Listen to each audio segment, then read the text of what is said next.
So he's offering how much, Gavin? $11.99 in a case of Coors.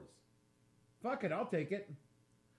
Tom Steyer. He's better than Mike Bloomberg. Ass. The following podcast contains... This man is responsible for so much filth. Explicit language.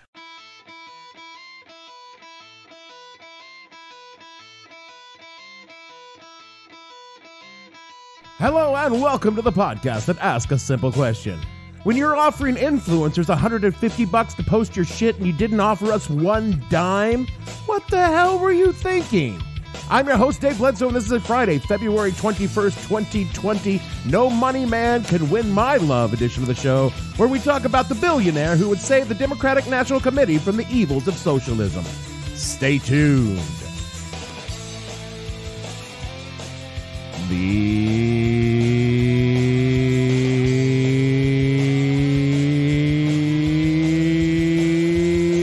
What the Hell Are You Thinking podcast is brought to you by Big Brass Balls, the service that teaches you not to give a shit. Are you the kind of person who wants something but is held back by ethics, morals, common human decency? Then you need Big Brass Balls. We will teach you that it's weak to let anything stand between you and your goal. Whether your goal is winning the big game, stealing the wife of your friend, or outright buying the highest political office in the land with your tremendous wealth. Big Brass Balls breaks down the self-imposed barriers of shame and societally imposed barriers of guilt to teach you to fucking go for it and not give a shit who gets hurt along the way. When you want it, don't have it, and couldn't care how you get it, you need Big Brass Balls. In last week's debate in New Hampshire, the moderator asked a question from a woman here from Tennessee. She wanted to know why any of the candidates would be better able than I am to attract the voters we need to beat Donald Trump. It was a great question, but not one of them had an answer. So let me tell you why I believe I'm the best candidate to take Donald Trump on and win. To start, I have workable and achievable plans to deal with the toughest challenges facing the country, and I will get it done. That's the message we need to win voters all over this country and to beat Trump in the swing states that will decide this election. Because we all know the Trump strategy. Attack Democrats, make their plans look unrealistic, unaffordable, and undoable. That won't work against me. If you live in New York City for more than just a couple of years, you will eventually play one of New Yorkers' favorite games. What's that smell? No, not that one. That's a different one. Holy shit. Is that guy dead? No, the other one. I hate the subway. I mean, that's a great game, but that's not the one I'm thinking about. No, it's, Oh, hell no. I'm just going for the celebrity sightings. That's the one. After you've lived here for a while, you start to pile up sightings, run-ins, interactions, and our totally favorite, noticed them but played it off because that's how we do in New York. That last one is, of course, a New York City staple where you spot someone famous in a mundane setting, and then you make this giant production of trying to get them to notice you, totally not making a giant production about noticing them. And if you happen to work in a service industry, you will definitely have some good celebrities or cool stories to trade. And there's social currency here in New York City. My high-value story for years was how I convinced James Tony Soprano Gandolfini, R.I.P., to cut his dog's nuts off. It's mob-related. No, it was just to keep his dog from having puppies.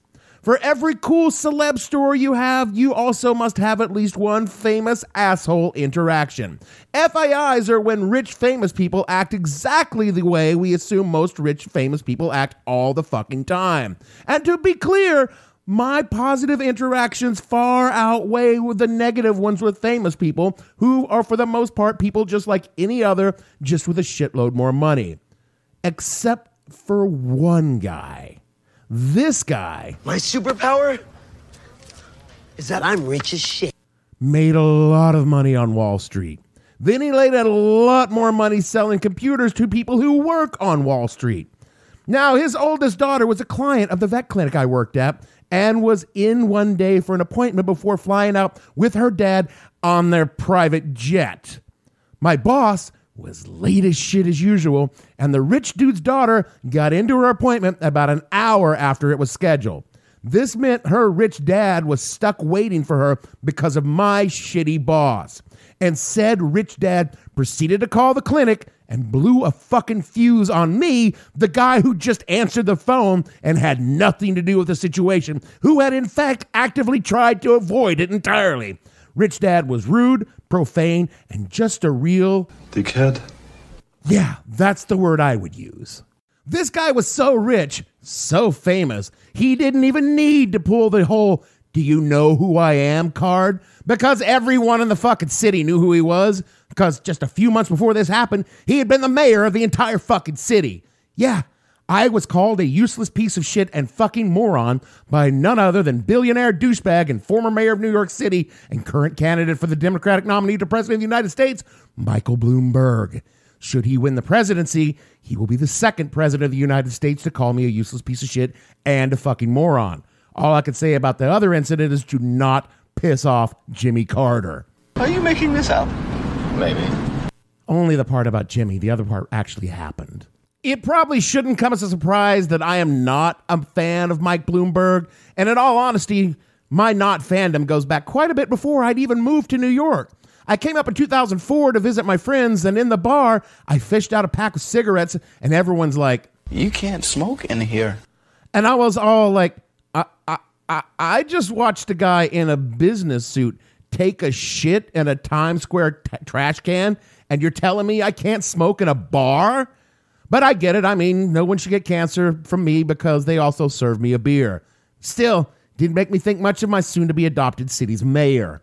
Like so much of what he did during his 12 years as mayor, I should point out that New York City mayors have a 2-term, 8-year limit, but Mike bought himself another term. You know, he did that sort of thing a lot. And like so much of what Mike did for mayor, it wasn't to help out the regular folks of the city. It was to make it nice for the billionaires and millionaires of the city like him. It's my absolute conviction that if he were to become president, he would do the exact same thing to the fucking country. Now, before I get down to really telling you what I think about Mike Bloomberg, let us together learn a little bit about the man. Michael Rubens Bloomberg was born in the Brighton neighborhood of Boston on Valentine's Day in 1942 to William and Charlotte Bloomberg. William, a bookkeeper for a dairy corporation, moved his young family to the comfortably middle-class neighborhood of Brookline for 2 years after Michael's birth, and then 2 years after that to the suburb of Medford where he grew up. Young Mike was in the Boy Scouts. Bunch of perverts, if you ask me. And achieved the rank of Eagle Scout. He graduated high school in 1960. From there, attended Johns Hopkins University in Baltimore for his undergrad in electrical engineering, and then attended and gained an MBA from Harvard in 1966. He went on to work at Wall Street, working his way up to general partner at the Salmon Brothers, where presumably They make money the old-fashioned way. They earn it. there's a whole backstory to that Salmon Brothers thing, which is utterly irrelevant to the story about Bloomberg. I just wanted to play that commercial. Mike was actually laid off from Salmon Brothers in 1981 after it was bought out and reshuffled, leading to the aforementioned backstory. But he was also laid off with $10 million in his pocket from his time at the firm, and that's just shy of $30 million in today's money. Poor boy. Here's some money for bus fare. The reason he made so much and rose so fast was that Mike designed a computer system for Solomon that provided financial data as close to real time as could be achieved with the technology at the time. It was with highly customizable data fields and graphs that could be quickly analyzed and acted upon. And 2 years after he left, he was leasing these terminals to other financial institutions for a rather lot of money. And thus, the Bloomberg terminal was born, and obscene wealth was hard on its heels. I should probably take a second to explain exactly what a Bloomberg terminal is. As I wrote this script in my J job, I could look up and see 3 without leaving my desk. Those 3 computers alone cost my employers $75,000 a year between them. And by my count, we have at least 18 of them in the office where I work, so you can do the math yourself. It's my understanding that there would be no math. The terminals, which still form the core of Bloomberg's business, even though it's not all that clear that a Google search wouldn't provide the same information, although, according to Mike, they could replace women if they could only suck dick.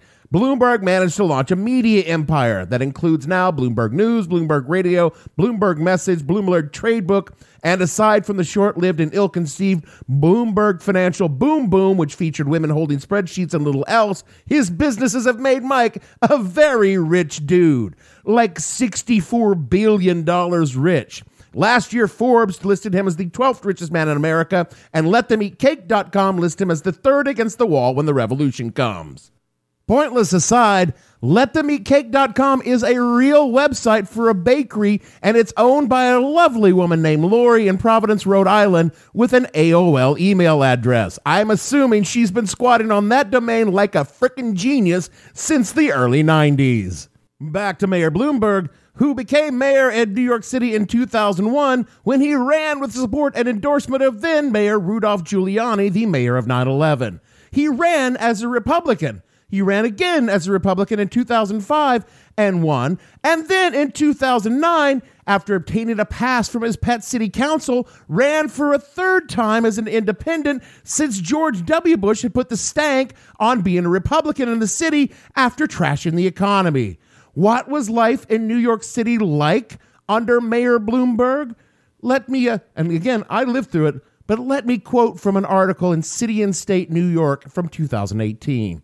Quote, "The Bloomberg way, the concept of the mayor as CEO, businesses as clients, and citizens as consumers, and the city as a product that's branded and marketed. Bloomberg's corporate worldview drained the color out of New York City, a sterile, relentless kind of destruction that dehumanized its victims with the logic of the market. When he imagined what a city could be, his mind settled on a high-end mall filled with expensive accessories. He explained at an economic conference in 2003, it's a high-end product, maybe even a luxury product. If you couldn't afford the product, the Bloomberg way was to push you out. Bloomberg invited global investors to knock down old brick buildings and erect glassy, lifeless towers of secrecy that house the wealth of foreign oligarchs and kleptocrats, but not many actual people who live in New York. Not only did the absent owners fail to contribute to the local economy, but their property taxes were also wildly discounted. A surprising new phenomenon, high rent blight, featured boarded-up windows where beloved local shops used to serve the community, with rent hikes that in some cases went from $4,000 to $40,000 per month. Landlords might hold out for a global chain store or a bank. Bloomberg was willing to pay over $6,000 to fly a homeless family out of town, but unwilling to pay housing and secure workers a few more dollars per hour when he built the luxury product that Bloomberg was subsidizing with their tax dollars, unquote. And that's just one facet of Bloomberg's New York, a high billionaire playground that meant crime had to be controlled, so young black and Latino men had to be fucking stalked like gazelles on the Serengeti by cops every time they left their fucking homes. But that's okay. We got some new waterfront parks with $1 million condos looming over them like fucking vultures. There are people far more qualified than I am to speak about the effects of stop and frisk on young men of color, and I'm going to let them do it. All I can say is that I lived in Harlem through most of Bloomberg's war on brown people, and I, a white dude, could walk down the street smoking a joint and twirling a gun on my fingers right past the cops, and they'd nod and smile, then throw some black kid against the wall for walking on the other side of the street. And if you think I'm exaggerating, I will say only about the gun part. Everything else is factually accurate. And can I get into the fucking mosque surveillance? I cannot, but that was a thing that happened, that fucking Bloomberg authorized fucking surveillances on mosque just for being fucking mosque because, you know, scary brown people. I've been cast as somewhat churlish in my disdain for Bloomberg by some of my acquaintances and castigated for my assertion that Bloomberg is basically Trump with some modest sense of self-control. But when you look at his record, you will find I am not what one would call wrong. Here are some quotes from Michael Bloomberg during his time as the head of Bloomberg LP, compiled by his loving minions just as he divested the company to run for mayor. Bloomberg has verified he said this, and he called them, quote, Borscht Belt humor, unquote. All of these quotes come from a little compilation called The Wit and Wisdom of Bloomberg. You can search that online and find the exact text as a PDF. Quote, you know what? Computers will never replace people because a computer would say that the sex of the person giving you a blowjob doesn't matter. On his own terminal systems, it will do everything, including give you a blowjob. I guess that puts a lot of you girls out of business. On his personal code of ethics, the first rule is don't leave the toilet seat down. Oh, here's this bit that you'll hear later from Liz Warren about the royal family. What a bunch of misfits. A gay, an architect, that horsey-faced lesbian, and the kid who gave up Koo Stark for some fat broad. Going on to speak about women, if women wanted to be appreciated for their brains, they should go to the library instead of Bloomingdale's. I know for a fact that any self-respecting woman who walks past a construction site that doesn't get a whistle will turn around and walk past again until she gets one. Unquote. This is from a Slate article, quote, but there are plenty of other demeaning Bloomberg comments in the public record that the former mayor has neither tried to deny or redefine common sexual lingo around. Bloomberg once implored New York Magazine reporter Jonathan Van Meter to, quote, look at the ass on that woman standing next to them at a holiday party in 2012. The former New York City Council Speaker Christine Quinn told Van Meter that Bloomberg demanded she wear high heels. The mayor has no use for flat shoes, and mocked her when her dye job grew out for exposing her gray roots, unquote. I'm not sure why I think this is relevant, because maybe it goes to how Bloomberg treats anyone he finds inferior to him, which is everyone. But Christine Quinn, who was more or less Bloomy's pan-picked successor, who did everything Bloomberg demanded, including obviously dressing how he wanted her to, keeping her hair dyed. I mean, that kind of story sort of implies that when her roots were growing out, she had 3 hair collars, 2 on her head and 1 on her bush. And Quinn was an open lesbian. That she, of all people, did this to please him makes me positive that what he did was to women that he thought he could fuck was far, far worse. Over the past few weeks, his views on such things as transgender rights, referring to transgender people as guys in dresses, and he, she, or it have come to light. His ideas about what caused the financial crisis of 2008, apparently it was giving money to poor people and the end of redlining. Redlining was never about financing, but always about segregation. His ideas that blacks and Latinos, quote, don't know how to behave at work came to light. He said that to PBS in 2011. All of these things are bad, but that he said them like 10 years ago makes them much worse. This isn't locker room talk back in the bad old 70s, 80s, and 90s when men were men and women kept their fucking mouths shut that they knew what were good for them. This was just a few years ago, and he isn't even ashamed of it. He would like us just to forget he said it because, you know, it's all about beating Donald fucking Trump. Fucking Bloomberg is Trump with the brain. Ross Douthat. Ross fucking Douthat of all people, who is so not woke, he's the sleeping beauty of the New York Times opinion pages, wrote, quote, but Democrats considering this sales pitch should be very clear on what a Bloomberg presidency would mean.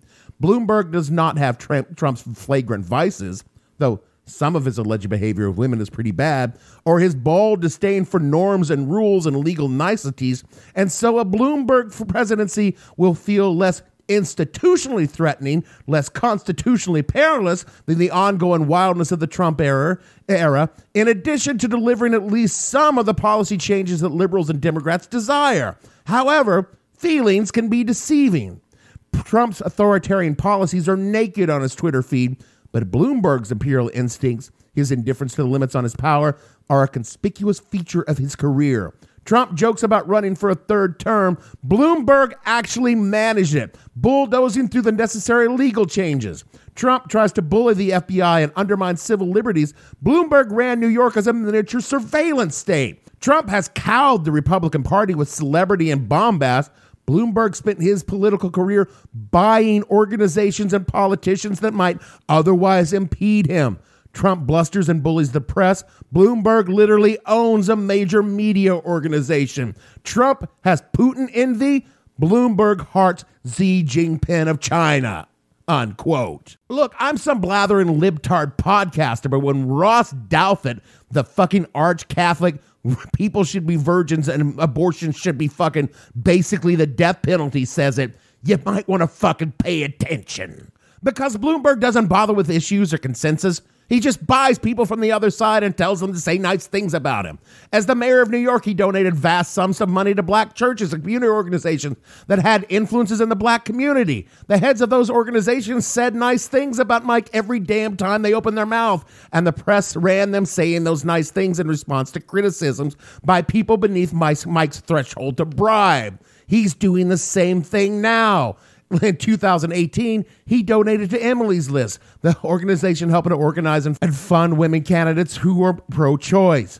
In 2019, he donated to Stacey Abrams' Fair Fight, dedicated to protecting and expanding voting rights. And in return, those organizations, both of whom you might think would have things to say about his character and the impact of his policies on the respective communities, have remained quiet and passive, because $1 million, which is what he gave each of them, does a lot of good in the world, and it's hard to blast the source of that money, even when the source of evil. I'm not criticizing them so much for doing what they are doing, but a fucking A if Mike doesn't dole out cash to get them to take it easy on him when he ran for president. Trump, if he really was rich, would do the same.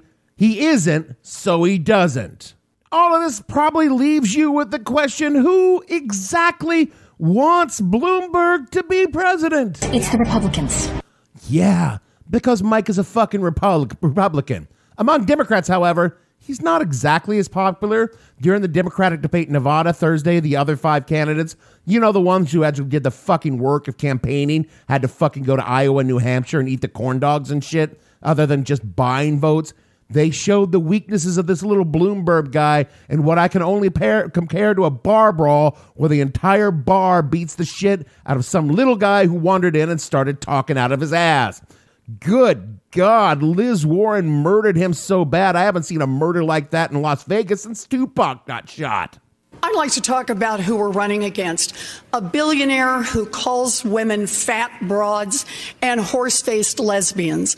And no, I'm not talking about Donald Trump. I'm talking about Mayor Bloomberg.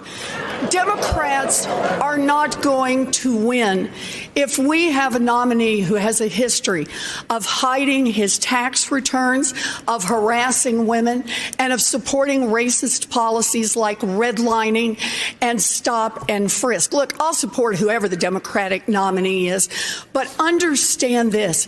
Democrats take a huge risk if we just substitute one arrogant billionaire for another. You should have seen Mike's face. You know he had something he wanted to say, he was dying to say, but couldn't say because he knew Liz would smash his face into the little fucking podium he was standing in front of. Nor was Liz the only one to jump on the dog pile. Everyone there got a piece of Mike's ass. I think we need something different than Donald Trump. I don't think you look at Donald Trump and say we need someone richer in the White House. The reason the stop and frisk changed is because Barack Obama sent moderators to see what was going on. The policy was abhorrent, and it was, in fact, a violation of every right people have. Everyone up here has released their tax returns, Mayor.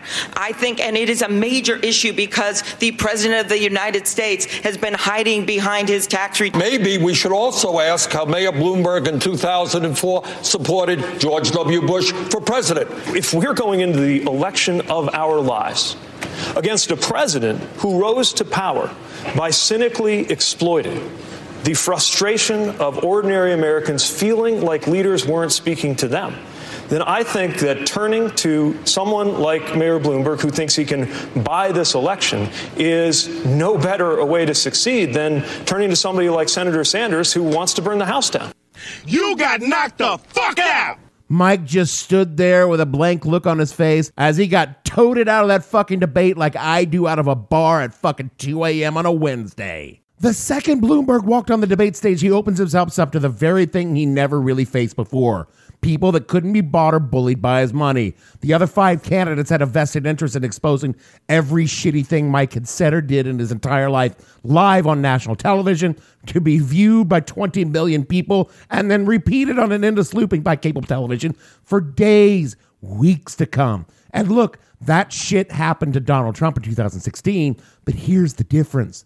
Democrats aren't MAGA-hatted chuds or loathsome GOP donors. We're Democrats, and we eat our fucking own for breakfast. Do you think we won't happily consume someone like Bloomberg, the antithesis of everything the Democrat base fucking hates like poison?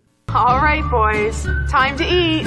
I mean, Bloomberg did accomplish one thing in the debates. He was the first and so far only candidate to get a rousing round of boos from the audience. So, hey, he's got that going for him. So again, I gotta ask, who wants Bloomberg to win? Bloomberg. Yeah, okay, but who else? Well, they're the rump Republicans. Butt sex? No, that's maybe. That's the never Trump wing of the GOP who hate fucking Trump the way I hate fucking Bloomberg. They really want Bloomberg to win because they get rid of Trump and they get a Republican in the White House. There's also the Democratic establishment who hate Bernie Sanders and Liz Warren and have been desperately looking for someone to stand up to the progressive wing of the party, which is very much on the roll at the moment. Thanks, Mr. Biden. The second Diamond Joe started doing what Joe does in a presidential campaign, you fucking know they were on the phone whispering in the ears of Bloomberg he should swing in like Spider-Man to save them all. And the third group of bloomers are a kind of Silicon Valley techno-libertarian who believe Bloomberg's business savvy is just the sort of thing America needs, a real CEO president to trim the waste from our society. How he would do that, I don't know. I guess by composting the poorest among us to feed the slightly less poor. Soylent Green is made out of people. They think that Mike's brand of politics, devoid of the necessity of answering to the voters for the greater good of corporations, is just the kind of thing to get this rocky republic back on its feet. And the fourth and final group, of course, the people who sell advertising to television stations for political campaigns. They are pleased as fuck to help Mike spend $500 million so far. Oh, and I guess that anyone Mike has paid to say nice things about him on the internet. Though, I bet they're only as loyal as long as Mike keeps paying. Everyone is trying so hard to say they will support the nominee no matter who it is. And that's why fucking Mike Bloomberg thinks he can buy this election as a Democrat, because he knows that most of the party will rally around JFK's brain if we cart it around in the jar because we want to beat Trump that badly. And as someone who is slightly more Sanders than Warren, I know we Sanders supporters have burned a lot of bridges, but I gotta tell you, there's no fucking way I will ever vote for Bloomberg. I voted against him his last run for mayor, and I will not vote for him for president no matter what. Now, I'm a dude in a very blue state, so I can say that and get away with it. But I think I will be joined by a lot of other Sanders supporters in this country if Bloomberg becomes the nominee. We might have burned a lot of bridges, but that's just a bridge too far, because Bloomberg is exactly what we are supposed to be fighting against. The United States of America, a putative constitutional republic, is in all but name an oligarchy. Real political power rests in the hands of a few wealthy men whose money and influence allow them to wield enormous power over the political direction of this nation. Mike Bloomberg is just one of them. A short list of some of the others are Jeff Bezos, the Kochs, the Warren Buffett, Bill Gates, the Waltons. Basically, if you have billions of dollars, you're an American oligarch. Sure, Bezos bought the Washington Post and lets it do great journalism, but he also uses his money to make more money. That's not how the system is supposed to work, and that's not who we're supposed to put in power. When Trump ran in 2016, he used to say he couldn't be bought because he was so rich, that he understood how corrupt the system was because he used the corruption of the system for his own benefit. He intimated to his cult followers that he would drain the swamp of people like him who bought their way into power. What Bloomberg is doing is actually far more insidious than the lies Trump used. He's just looking us in the eye and telling us, fuck it, I don't care. I'm just going to go out and out, buy my way in. There's not a damn thing you can do about it. So why not let Mike get it done?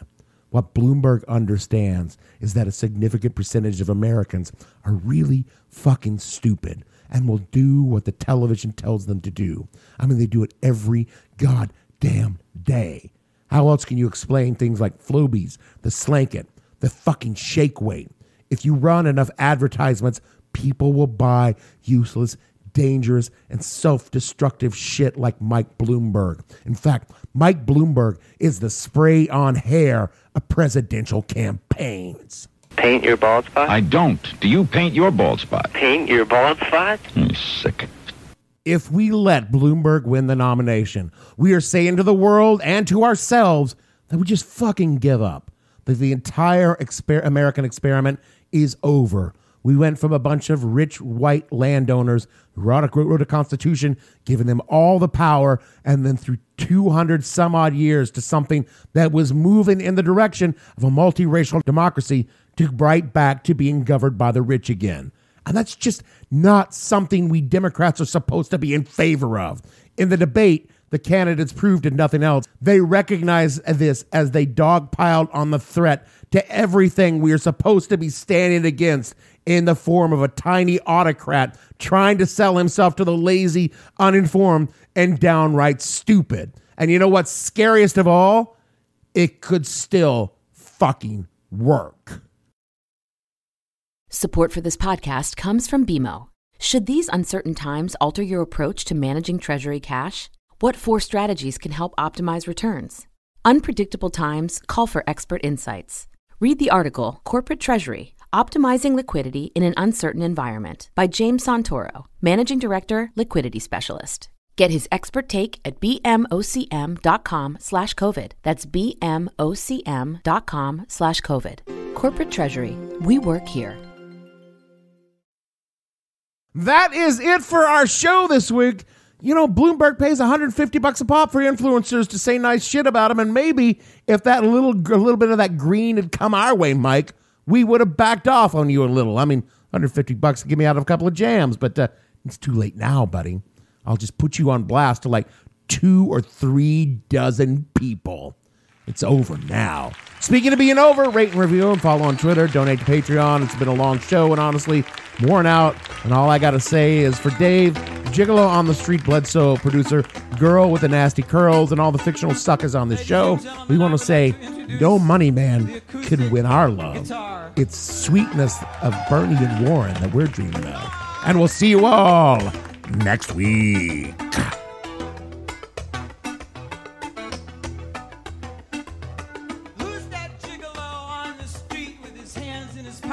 Crocodile feet hanging on the curb, looking all disturbed. That's the boys from home. They all came running. They were making noise, manhandling toys. That's the girls on the block with the nasty curls, wearing padded bras, sucking beer through straws, dropping down their drawers. Where did you get yours?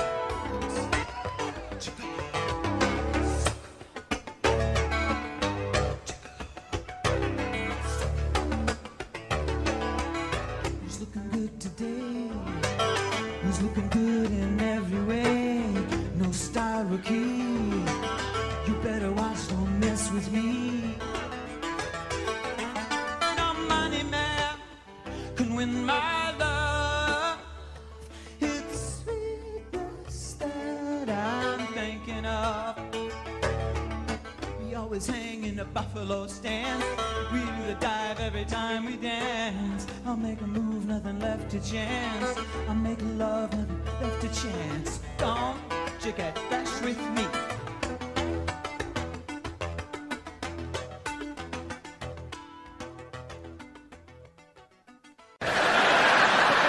I have no ending for this, so I take a small bow.